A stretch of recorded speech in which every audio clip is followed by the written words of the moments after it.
En Afrique de l'Ouest, comme partout en Afrique en général, le secteur informel prend corps dans les économies nationales et régionales.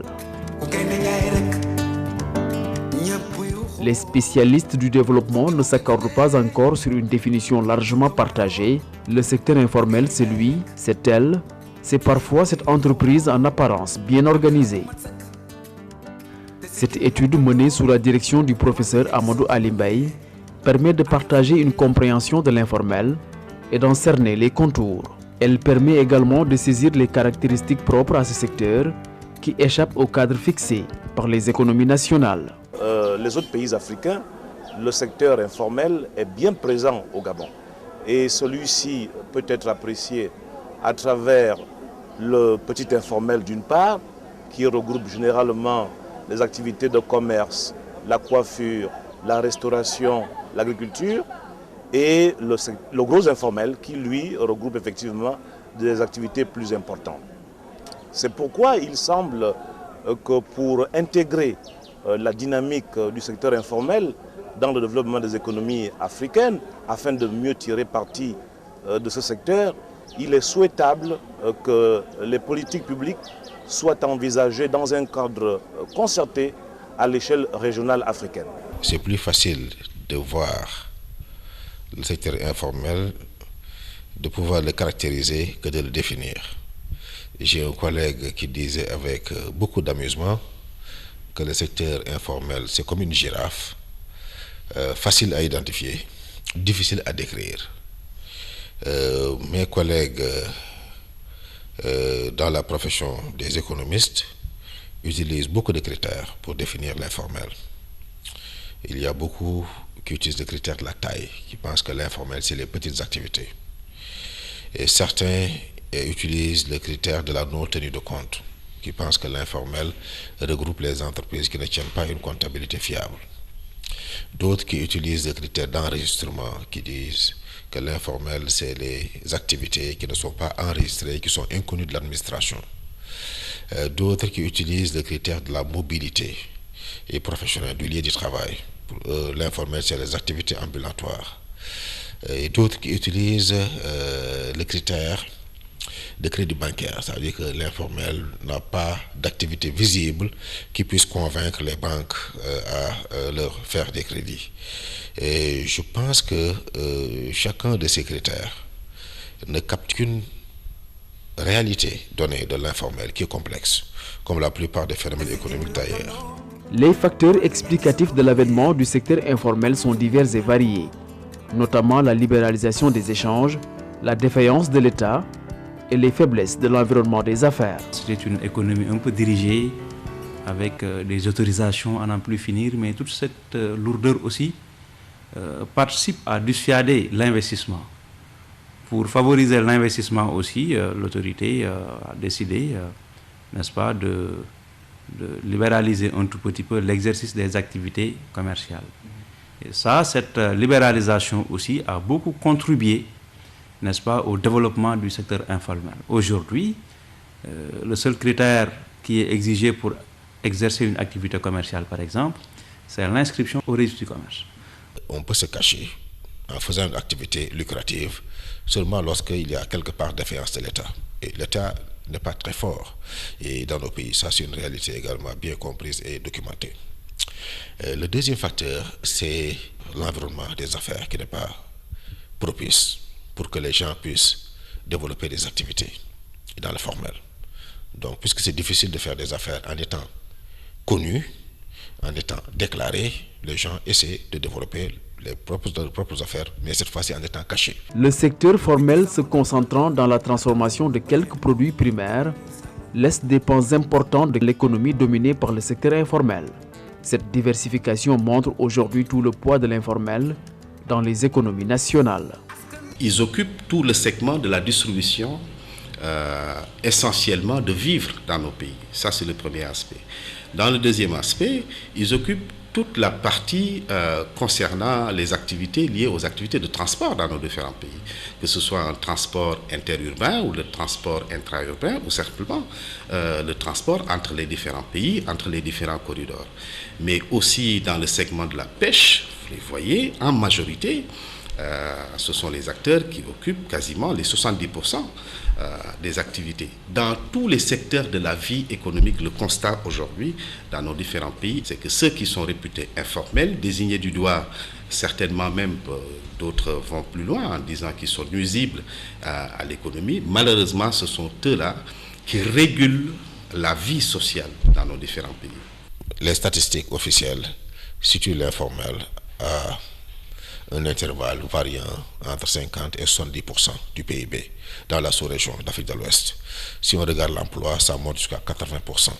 Si on regarde les emplois nouvellement créés, ça monte à 90%.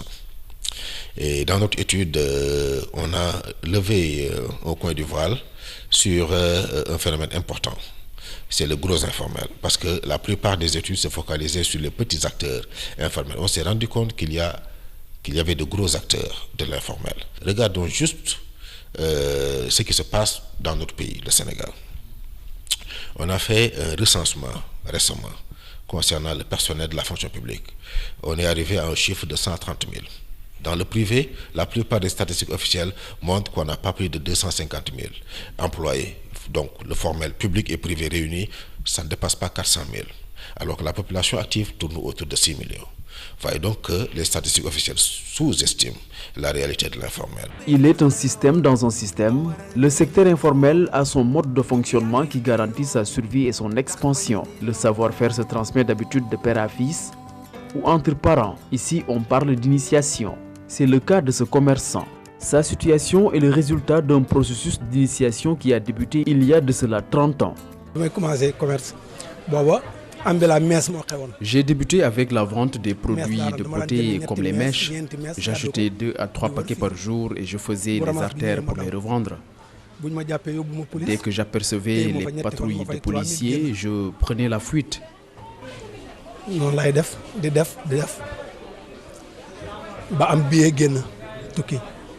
Cette pression était constante jusqu'à mon départ à l'étranger où je menais les mêmes activités. J'avais pu faire à mon retour des économies qui m'ont permis de construire ma maison. Initié, lui aussi il l'a été. Son nom est célèbre, Moustapha Tall. Homme d'affaires sénégalais, il a évolué dans le secteur informel pendant plus de 35 ans, dont il devient indéniablement un pur produit. Je suis issu du secteur informel parce que mon père est un commerçant informel. Sa transition vers le formel a été selon lui le résultat logique d'un parcours qui devenait de plus en plus compliqué et risqué pour sa personne. Un informel utilise son nom propre, ce qui est extrêmement dangereux pour lui, mais il ne le sait même pas. Parce que s'il fait des activités commerciales et qu'il se retrouve dans des difficultés, il peut être poursuivi jusqu'à son dernier retranchement. Ça veut dire que même ses habits peuvent être saisis, son lit, ses bijoux à sa femme, les meubles, tout peut être saisi parce qu'il travaillait à son compte. Donc, ce n'est pas recommandé ça. Si vous allez à la banque, si vous ne présentez pas des états financiers corrects, fiables et bien sûr établis par un professionnel indépendant, vous aurez du mal à passer. Sauf si vous bénéficiez de services particuliers ou d'avantages auprès de la banque. Mais sinon, une banque n'étudie pas un dossier de financement sans avoir des états financiers, donc sans avoir une information financière qui lui permet de quantifier le volume d'activité dressé par l'entreprise, traité par l'entreprise annuellement, de quantifier le volume de cash que peut générer l'activité de l'entreprise et par conséquent sa capacité à faire face aux charges d'un emprunt éventuel. En Afrique de l'Ouest, la plupart des entrepreneurs locaux ne viennent pas des structures d'études dites modernes, mais plutôt des écoles traditionnelles à vocation confessionnelle ou non confessionnelle. Nous sommes à Koki, village historique du Sénégal. Cette localité de près de 10 000 habitants est célèbre par le rôle important qu'elle joue dans l'apprentissage coranique. Koki est un lieu d'incubation où convergent des milliers d'enfants sénégalais et étrangers. La grande majorité des acteurs du secteur informel, gros comme petits, y ont fait un passage court ou long. Vous savez, c'est un dara, mais dara, en termes d'appellation, c'est la maison. Hein, c'est la dara, c'est l'école, c'est l'université. Vous avez Koki, c'est pas un dara ordinaire, c'est un dara universitaire. On commence avec la formation coranique. Bon, vous savez bien, le Coran, c'est beaucoup plus science que l'histoire. Donc, on a appris là-bas. Bon, on a appris toutes les matières. Et après, on est devenus des enseignants parce qu'on a enseigné le Coran, on a enseigné l'arabe. Voilà. Après, on a suivi quelques cours en français. Hein, et après, en 83, je suis retourné à Dakar avec mon père. Mon père m'a formé, m'a beaucoup formé avec ces différentes activités qu'il faisait. Et donc, on n'aurait pas de problème après son décès de pouvoir relever, de pouvoir suivre son exemple. Et aujourd'hui, bon, ça fait bientôt 22 ans qu'on gère l'activité. On représente après 800 emplois et 40 milliards de chiffres d'affaires. Mais en termes de connexion, en termes d'emplois indirects, c'est beaucoup plus de 10 000 personnes qui vivent de ça. Parce qu'on a des réseaux de distribution, on a des réseaux de distribution, on a des sociétés. Des sociétés qui utilisent nos réseaux pour nos réseaux automobiles, le réseau électronique pour la distribution et tout ça. Au nom de la solidarité, ces acteurs issus des Dara maintiennent une forme d'entraide partout où ils se trouvent, au Sénégal comme à l'étranger. La confiance est cruciale pour le commerce. Ce qui se passe, c'est qu'il y a des réseaux ethniques et religieux qui sont une sorte d'État fantôme et qui remplacent l'État. La solidarité du groupe et les croyances communes servent à donner la confiance et à faire que les engagements sont respectés. Dès sa sortie, le jeune talibé, comme on le surnomme, est outillé à affronter les dures réalités de la vie. Un esprit d'entrepreneur et d'endurance lui est inculqué tout au long de sa formation. Il apprend à trouver réponse à ses problèmes dans l'humilité et dans la dignité essentiellement. Comme armée. Bon. À Koki, tu es formé comme à l'armée, un véritable service militaire très dur, ce qui fait qu'au sortir, tu es capable d'affronter toutes sortes de situations.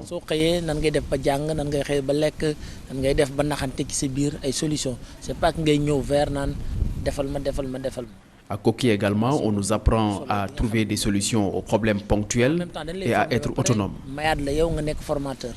Le mouridisme est une confrérie religieuse qui joue un rôle économique et social très important au Sénégal. Beaucoup d'entrepreneurs économiques appartiennent à un vaste réseau cimenté par une référence commune aux enseignements de Cheikh Ahmadou Bamba Khadimou Rassoul.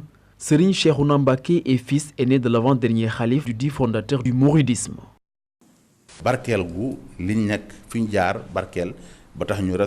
Il y a une bénédiction divine dans les activités menées par ces gens qui viennent des Dara.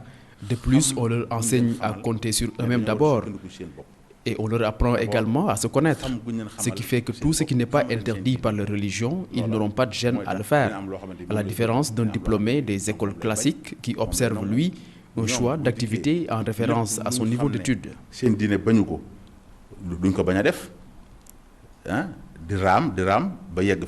Autre pays, autre réalité, mais le constat reste sans appel. L'informel se vit et se développe. Nous sommes à Douala, capitale économique du Cameroun. Ici, l'activité informelle est essentiellement définie comme de la débrouillardise. C'est un secteur qui sert de contre-coup aux souffrances des populations au quotidien. Donc c'est peut-être pour cela que c'est un secteur qui prend de l'essor dans l'économie. Mais il faut bien dire que dans ce secteur, on ne crée pas beaucoup de richesses. Les secteurs touchés par l'informel sont nombreux et divers. Entre les transporteurs mototaxis qui ont fini de faire partie du décor dans les rues de Douala, les vendeurs à la sauvette, l'échange de monnaie et les pharmaciens autoproclamés, l'activité informelle prend corps et se développe. Il a été découvert dans presque toutes les études dans toutes les différentes régions du monde que la productivité des entreprises informelles est inférieure à celle des entreprises formelles. Ce qui indique qu'il y a beaucoup de facteurs de production qui sont effectivement sous-employés, dans le sens que les mêmes facteurs pourraient être plus productivement employés s'ils étaient organisés différemment. À un certain niveau, les gens importent des biens qui viennent de l'étranger, ça arrive dans le formel, et maintenant, c'est dans l'informel qu'on détaille tous ces biens-là. On valorise ce qui est fait ailleurs. Si dans ce secteur, on veut qu'il joue un rôle important, il faut que le pays lui-même, nos pays, se mettent à créer des richesses. Et peut-être que dans ce cadre-là, en créant des richesses qui sont valorisées ou bien qui sont redistribuées dans le secteur, qui sont distribuées dans le secteur informel, alors ça sera une source de vitalité pour l'économie. Même si l'activité informelle n'est pas illégale au sens propre, il n'en demeure pas moins que dans certains secteurs, la pratique reste purement illicite et dangereuse. C'est sans doute le cas pour ce qui concerne la vente des produits dérivés du pétrole, ici dans les rues de la capitale béninoise. Même si l'activité fait le bonheur d'une certaine catégorie de couches sociales, elle pose par ailleurs une véritable équation de danger public et environnemental.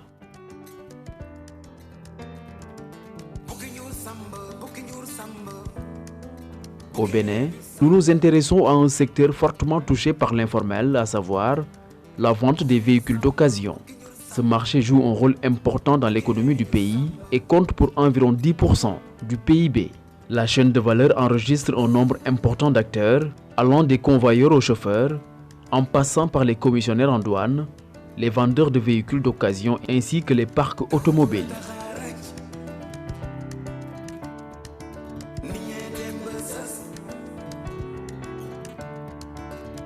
À voir de plus près, une impression se dégage. Le secteur informel devient une informaalité structurée. Il y a comme une reconnaissance implicite ou explicite des pouvoirs publics. L'activité existe et se déroule sous le couvert d'un certain régime fiscal conforme à la nature et à la taille de l'activité dite informelle. Quand on regarde un peu les chiffres, quand on regarde par exemple le poids de l'informel dans l'économie, qui peut être mesuré par sa contribution à la valeur ajoutée, au Sénégal, le secteur informel représente un peu plus de la moitié. C'est pour dire que c'est un secteur qui est nettement sous-fiscalisé. Vous avez certainement entendu parler de ce qu'on appelle la contribution globale unique, qui est un impôt synthétique, n'est-ce pas? L'acteur économique n'a plus besoin d'essayer de comprendre, je veux dire, les difficultés derrière tous les autres types d'impôts, et ainsi de suite. Donc c'est un impôt synthétique, n'est-ce pas, qui a aussi été allégé et en fonction aussi des capacités de l'acteur économique, qui lui permet vraiment de pouvoir mener son activité tout en quand même restant conforme par rapport à ses obligations fiscales. Il ne faut pas s'arrêter là, parce que le problème qui se pose aujourd'hui, c'est que au-delà du manque à gagner en termes de recettes, il y a un problème d'équité fiscale qui se pose. Parce que pendant que le secteur moderne se plaint d'un certain harcèlement, d'une surfiscalisation, il y a ce secteur qui échappe agréablement à l'impôt. En dépit des efforts des pouvoirs publics pour organiser le secteur et arriver à une prise de conscience des risques encourus, les acteurs ne se découragent pas pour autant. Les astuces ne manquent pas pour échapper à la vigilance de l'autorité. La méthode de fraude la plus utilisée, c'est la sous-évaluation.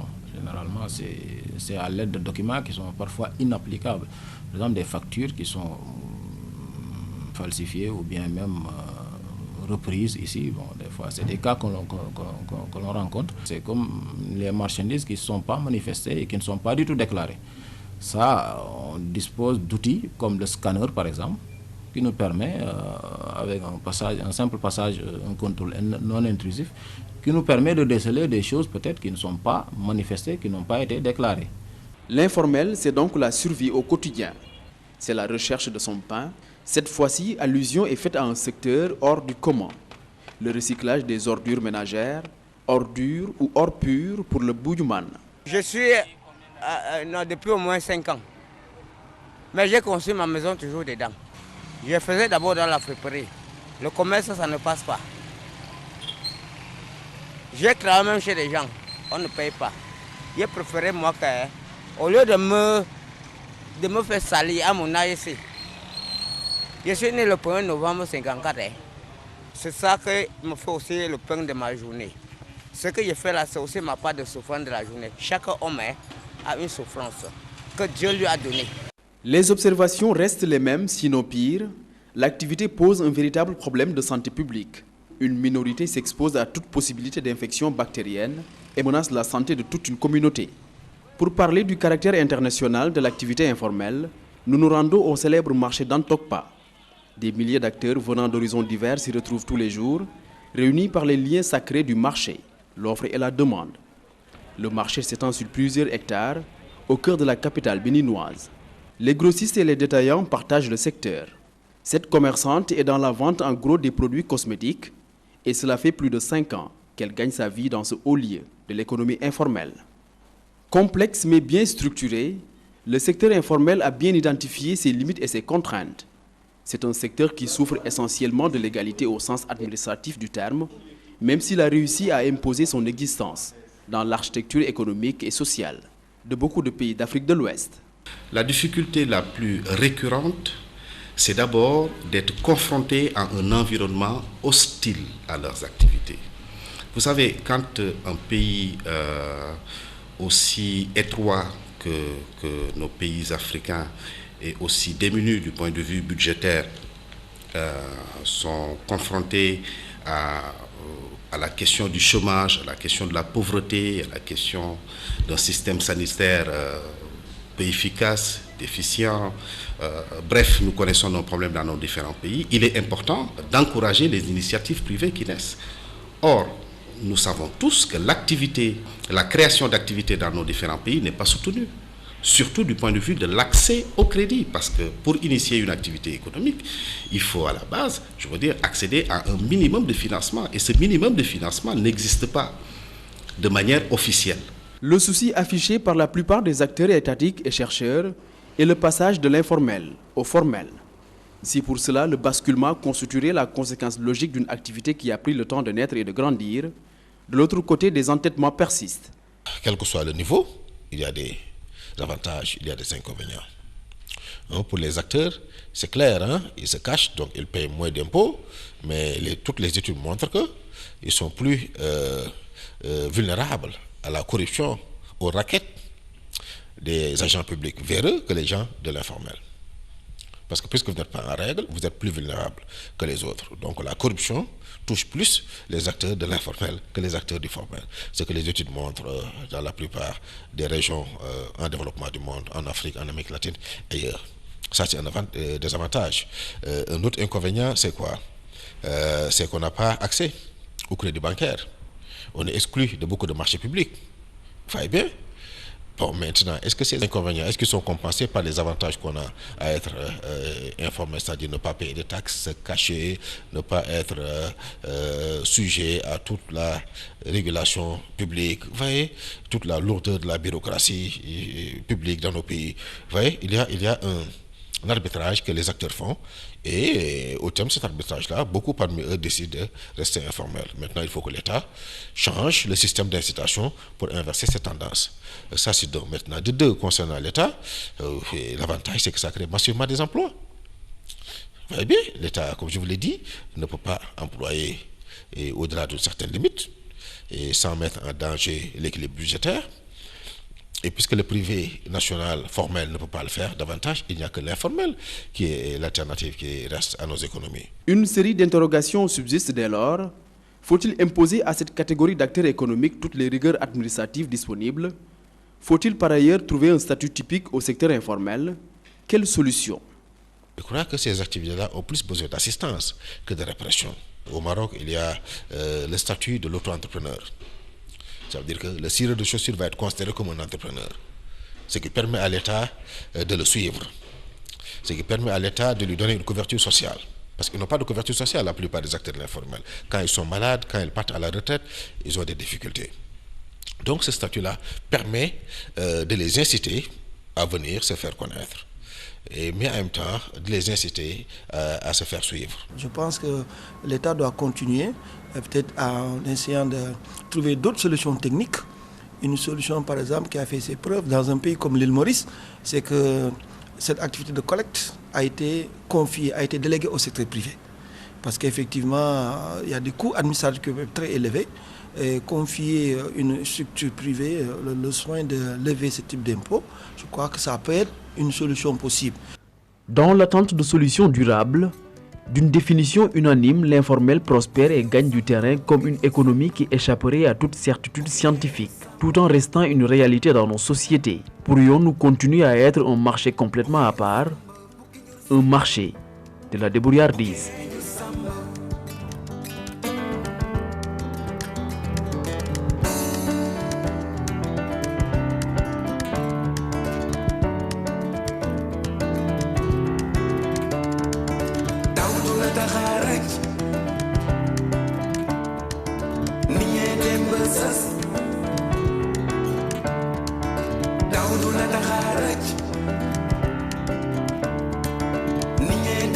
Us.